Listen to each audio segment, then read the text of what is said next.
मंडळी, तुम्ही कधी एक वाटी पोह्यामध्ये अर्धी वाटी दही घालून हा पदार्थ बनवला आहे का? घाई गडबडीच्या वेळी फक्त 5 मिनिटात तुम्ही हा पदार्थ बनवू शकता. चवीला म्हणाल तर एकदम भारी. चला तर करायला घेऊयात. तर हा पदार्थ बनवण्यासाठी इथे मी 1 वाटी पोहे घेतलेले आहेत. पोहे तुम्ही कोणतेही घेऊ शकता, जाडे बारीक कोणतेही घेतले तरी चालतील. 1 वाटी पोहे एका बाउलमध्ये घालायचे आहेत. यामध्ये घालायचं आहे पाणी आणि चांगले 2-3 वेळा स्वच्छ धुवून घ्यायचे. पोहे चांगले 2 ते 3 वेळा मी पाणी घालून स्वच्छ धुवून घेतलेले आहेत. यानंतर यामध्ये घालूया सारख्याच वाटीने इथे मी अर्धी वाटी रवा घेतलाय. रवासुद्धा कोणताही घेतला तरीसुद्धा चालेल. अर्धी वाटी दही घ्यायचं आहे. यानंतर सारख्याच वाटीने इथे पाणी घालायचं आहे. तर सुरुवातीला अर्धी वाटी मी इथे पाणी घातलं आहे आणि अजून अर्धी वाटी घालते, म्हणजे टोटल 1 वाटी पाणी घातलेलं आहे. गरज लागेल तसा पाण्याचा वापर करायचा, सुरुवातीला जास्त पाणी घालायचं नाही. सगळं व्यवस्थित मिक्स करून घ्यायचं आहे. हे बघा चांगलं असं मिक्स केलं आहे, पण हे बॅटर थोडं घट्ट आहे म्हणून मी अजून अर्धी वाटी पाणी घातलं आहे. टोटल इथे मी 1.5 वाटी पाण्याचा वापर केला आहे. मिक्स करून घ्यायचं या पद्धतीने. हे बघा आता हे मिक्स केलेलं बॅटर आहे, यावर झाकण ठेवायचं आणि आपल्याला फक्त 5 मिनिटं बाजूला ठेवायचं आहे, कारण यामध्ये आपण रवा घातलेला आहे. रवा फुलण्यासाठी 5 मिनिटं लागतात. आपण नाश्त्याचा पदार्थ बनवतोय, तर तोपर्यंत आपण यासोबत खाण्यासाठी एक मस्त चटपटीत अशी चटणी बनवूया. 1 वाटी ओलं किसलेलं खोबरं, 1 चमचा डाळवं म्हणजेच फुटाण्याची डाळ घातलेली आहे, थोडीशी कोथिंबीर, 2 हिरव्या मिरच्या, 1 आल्याचा तुकडा. यानंतर यामध्ये घालायचं आहे आपल्याला अर्धा चमचा साखर, लहान अर्धा चमचा साखर, चवीप्रमाणे मीठ आणि घालूया चटपटीतपणा येण्यासाठी अर्ध्या लिंबाचा रस. आता यामध्ये पाणी घालायचं आहे, थोडंसं पाणी घातलं आहे आणि आता ही चटणी वाटून घेऊया. ही चटणी खायला खूप छान लागते. तुम्ही सुद्धा या पद्धतीने करून बघा. चटणी वाटून घेतलेली आहे, काढून घेऊया. तर मस्त अशी आपली ही चटपटीत आंबट गोड अशी चटणी तयार झालेली आहे. चला तर पुढची तयारी करूया. यासाठी आपण ह्याला आता तडका देणार आहोत, म्हणजेच फोडणी. तेलामध्ये मोहरी, जिरं आणि कढीपत्ता घालायचा आहे. यानंतर ही गरमागरम फोडणी आहे ती या चटणीवर घालायची. चटणी तुम्ही अशीच खाऊ शकता, पण फोडणी दिल्यामुळे थोडीशी चव याची वेगळी लागते. गरमागरम फोडणी यावर घालूया आणि मिक्स करून घेऊया. चटणी आपली मस्त तयार झालेली आहे. रवा पोहे मस्त असे फुललेले आहेत. 5 मिनिटं फक्त आपण बाजूला ठेवलेले होते. तुम्हाला दाखवते, हे बघा मस्त असं फुललेले आहेत दोन्ही पदार्थ. आता यानंतर मिक्सरचं भांडं घ्यायचं आहे आणि रवा पोहे आणि दही आपण जे भिजवून ठेवलं होतं ते सगळं या मिक्सरच्या भांड्यात घालायचं आहे. मंडळी, तुम्हाला माझी जर रेसिपी आवडत असेल तर एक लाईक करायला विसरू नका आणि तुम्ही कुठून ही रेसिपी पाहताय हे सुद्धा आम्हाला कमेंट करून नक्की सांगा, म्हणजे मी तुमचे आभार मानू शकीन आणि मलाही कळेल माझी ही रेसिपी कुठून पाहिली जाते. सगळं साहित्य यामध्ये घातल्यानंतर अगदी जरासं पाणी घालायचं आहे, जास्त पाण्याचा वापर करायचा नाही. झाकण लावून आपल्याला एकदम बारीक पेस्ट करून घ्यायची आहे. मस्त अशी हे बघा बारीक पेस्ट करून घेतलेली आहे. जास्त पाण्याचा वापर करायचा नाही. हे बघा आता एका बाउलमध्ये काढून घेऊया. याचं टेक्स्चर तुम्ही पाहू शकता. आपण जसं डोश्याचं बॅटर बनवतो तसंच आहे. आपण मस्त पोह्याचे डोसे बनवतोय. मिक्सरच्या भांड्यात फक्त 1 चमचा पाणी घालून घातलेलं आहे. मिक्स करून घ्यायचं आहे.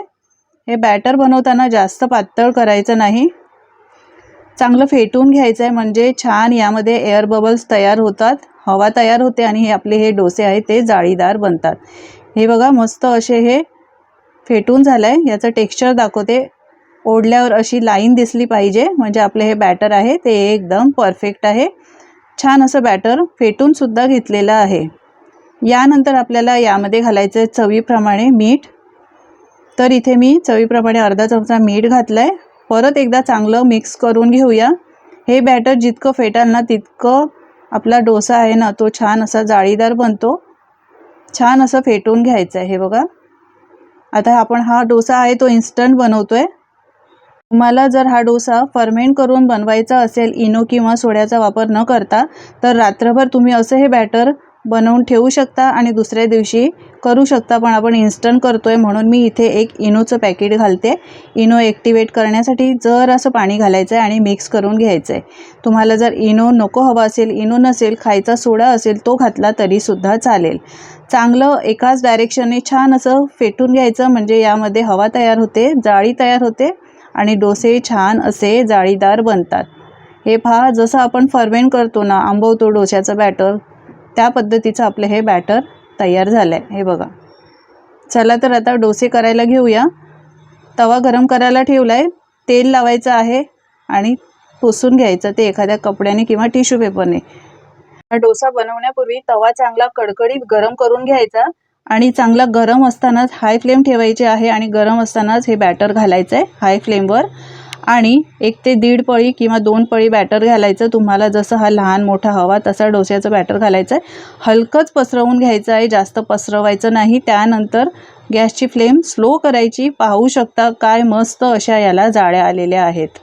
हा डोसा एका बाजूनी चांगला भाजू द्यायचा, वरून पूर्णपणे कोरडा होऊ द्यायचा. त्यानंतरच याला उलटून घ्यायचं आहे. पहा काय सुंदर अशा याला जाळ्या आलेल्या आहेत. घाई गडबडीच्या वेळी तुम्ही हा असा इन्स्टंट मऊसूत जाळीदार डोसा बनवू शकता. उलटून घेतलेला आहे. दुसऱ्या बाजूने सुद्धा चांगलं भाजून घेऊया.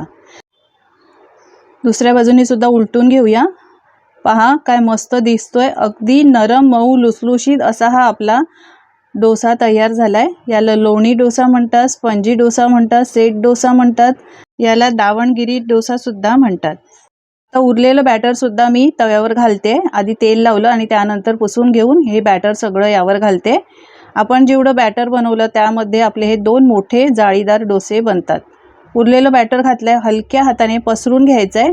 बॅटर घालण्यापूर्वी जर गॅसची फ्लेम स्लो असेल, तवा थंड झाला असेल तर चांगला गरम करून घ्यायचा आहे. गॅसची फ्लेम फास्ट ठेवायची. त्यानंतर बॅटर घालायचं आहे, हलकं पसरून घ्यायचं आहे आणि त्यानंतर गॅसची फ्लेम स्लो करायची. पहा याला सुद्धा मस्त अशा जाळ्या पडलेल्या आहेत. उलटून घेऊया. चांगलं कोरडं झालं पाहिजे, उलटून घ्यायचं आहे आणि दुसऱ्या बाजूने सुद्धा आपण हा डोसा आता भाजून घ्यायचा आहे. खूप कमी तेलाचा वापर करून आपण हा डोसा बनवतोय. अजिबात याला जास्त तेल लागत नाही. पहा याला सुद्धा मस्त अशा जाळ्या पडलेल्या आहेत. असं जाळीवर काढून घ्यायचं म्हणजे एक्स्ट्राची वाफ निघून जाते. ओलसर डोसे होत नाहीत. डोसे हे बघा आपले तयार झालेले आहेत. मस्त चटपटीत आंबट गोड चटणी सुद्धा यासोबत सर्व केलेली आहे. हे डोसे ना खूप मऊसूत बनतात. दिवसभर असेच हे तुम्हाला डोसा दाखवते. पहा किती मस्त अशा याला जाळ्या पडलेल्या आहेत. आपल्याला फर्मेंट करायची बॅटर गरज नाही. कोणतीही पूर्वतयारी करायची गरज नाही. अगदी झटपट तुम्ही आयत्या वेळी नाश्त्याला असा हा मऊसूत जाळीदार डोसा बनवू शकता. दुसरा डोसा पण पहा मस्त असा जाळीदार झालेला आहे. असाच दिवसभर मऊसूत राहतो. मुलांना टिफिनला तुम्हाला द्यायचं असेल बनवून तर असा हा मऊसूत जाळीदार डोसा तुम्ही बनवून देऊ शकता. कोणतीही पूर्वतयारी नाही. तुम्हाला जर मुलांसाठी इनो किंवा सोडा घालायचा नसेल तर रात्रभर बॅटर हे फर्मेंट करा आणि त्यानंतर दुसऱ्या दिवशी तुम्ही बनवू शकता. मस्त मऊसूत झालेत हे बघा. आपण जी चटणी बनवली आहे त्यासोबत अतिशय चांगला लागतो चवीला. तर मंडळी तुम्ही सुद्धा या पद्धतीने करून बघा. करून बघितल्यानंतर तुमचे अनुभव माझ्यासोबत शेअर करा. असे झटपट बनणारे नाश्त्याचे पदार्थ मी अपलोड केलेले आहेत. एकदा ते सुद्धा पहा, तुम्हाला आवडतीलच. आजची ही इन्स्टंट डोस्याची रेसिपी तुम्हाला कशी वाटली हे कमेंट करून नक्की सांगा. आवडली तर लाईक करा, शेअर करा. नवीन असाल चॅनलवर तर सबस्क्राईब करा.